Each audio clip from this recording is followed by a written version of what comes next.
Start. 74वें गणतंत्र दिवस की पूर्व संध्या पर देश और विदेश में रहने वाले आप सभी भारत के लोगों को मैं हार्दिक बधाई देती हूँ। संविधान के लागू होने के दिन से लेकर आज तक हमारी यात्रा अद्भुत रही है और इससे कई अन्य देशों को प्रेरणा मिली है। प्रत्येक नागरिक को भारत की गौरव गाथा पर गर्व का अनुभव होता है। जब हम गणतंत्र दिवस मनाते हैं तब एक राष्ट्र के रूप में हमने मिलजुल कर जो उपलब्धियां प्राप्त की हैं उनका हम उत्सव मनाते हैं। भारत विश्व की सबसे पुरानी जीवंत सभ्यताओं में से एक है। भारत को लोकतंत्र की जननी कहा जाता है, फिर भी हमारा आधुनिक गणतंत्र युवा है। स्वतंत्रता के प्रारंभिक वर्षों में हमें अनगिनत चुनौतियों और प्रतिकूल परिस्थितियों का सामना करना पड़ा। लंबे विदेशी शासन के अनेक बुरे परिणामों में से दो कुप्रभाव थे, भयंकर गरीबी और निरक्षरता। फिर भी भारत अविचलित रहा। आशा और विश्वास के साथ हमने मानव जाति के इतिहास में एक अनूठा प्रयोग शुरू किया। इतनी बड़ी संख्या में इतनी विविधताओं से भरा जन समुदाय एक लोकतंत्र के रूप में एकजुट नहीं हुआ था।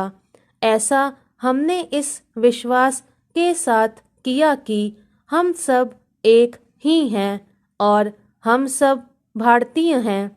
इतने सारे पंथों और इतनी सारी भाषाओं ने हमें विभाजित नहीं किया है बल्कि हमें जोड़ा है। इसलिए हम एक लोकतांत्रिक गणतंत्र के रूप में सफल हुए हैं। यही भारत का सार तत्व है। यह सार तत्व संविधान के केंद्र में रहा है और समय की कसौटी पर खरा उतरा है।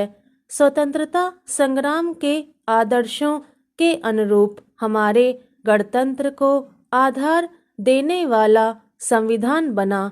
महात्मा गांधी के नेतृत्व में राष्ट्रीय आंदोलन का उद्देश्य स्वतंत्रता प्राप्त करना भी था और भारतीय आदर्शों को फिर से स्थापित करना भी था।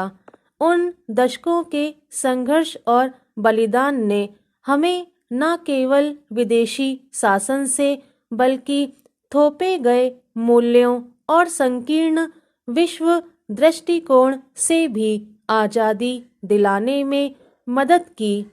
शांति, बंधुता और समानता के हमारे सदियों पुराने मूल्यों को फिर से अपनाने में क्रांतिकारियों और सुधारकों ने दूरदर्शी और आदर्शवादी विभूतियों के साथ मिलकर काम किया।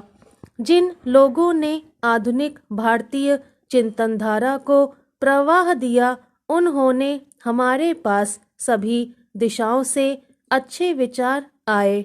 वैदिक उपदेश के अनुसार प्रगतिशील विचारों का भी स्वागत किया।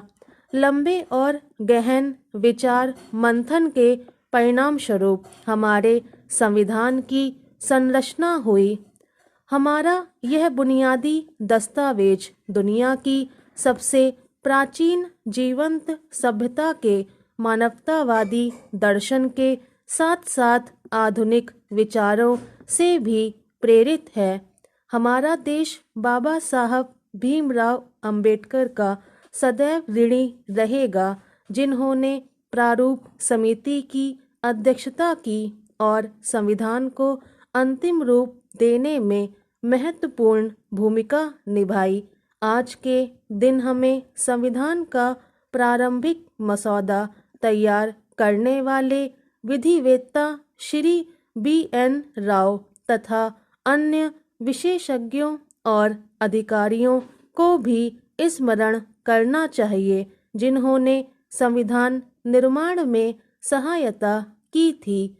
हमने इस बात का गर्व है कि उस संविधान सभा के सदस्यों ने भारत के सभी क्षेत्रों समुदायों का प्रतिनिधित्व किया। संविधान निर्माण में सभा की 15 महिला सदस्यों ने भी योगदान दिया। संविधान में निहित आदर्शों ने निरंतर हमारे गणतंत्र को राह दिखाई है।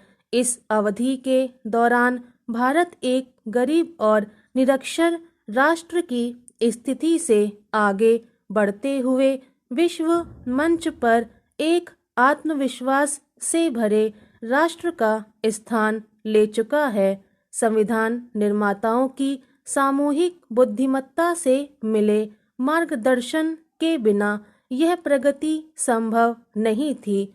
बाबा साहब अंबेडकर और अन्य विभूतियों ने हमें एक मानचित्र तथा एक नैतिक आधार प्रदान किया।